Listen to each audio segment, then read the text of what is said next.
বাহ, আমি তো নায়ক হতে চাইছিলাম, তো আমার স্বপ্নটা পূরণ হবে কবে? এ তুই দেখতেছিস না আমি স্ক্রিপ্ট লিখতেছি, তোর এই কাঞ্চনা মুভি নায়ক বানাবো। আর বা, আমি তো কাঞ্চনা মুভি দেখে দিলে 2বার করে উঠি।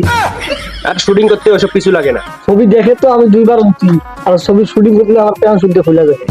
হ্যাট, এসব কথা বাদ দে, কালকে শুটিং করতে হবে, চল আজকে ভালো কাজ।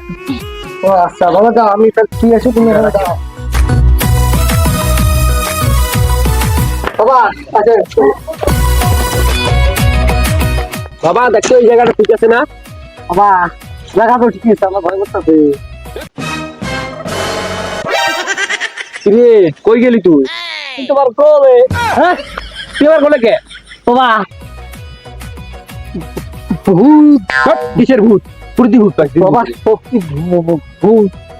তুই যারে ভূত ভাবছিস ওটা ভূত না, ওটা প্রকৃতির ডাকে। ওই যে দেখ সারাদিন থেকে গেছে। বাবা লোকটা এমন করছে কেন? আরে পাগলা, মুখ দিয়ে সে চেন এমন করতেছে, কিন্তু পাশা দিয়ে যে এটা বেরাইতেছে তাতেই আরাম পাচ্ছে। কি শান্তি রে। দাদা দাঁড়ান তো। হয়েছে? দাদা আপনি কি এই জঙ্গলটার বিষয়ে ভালোভাবে কিছু জানেন? হ্যাঁ আমি জানি তো, প্রতিদিন এখানে লোক এসে ওইটা করে। দাদা ওইটা আবার কি? আরে মিয়া, এটাই জানেন না, লোকেরা এখানে হাঁটতে আসে। এর বাইরে কি আপনি আর কিছু জানেন না?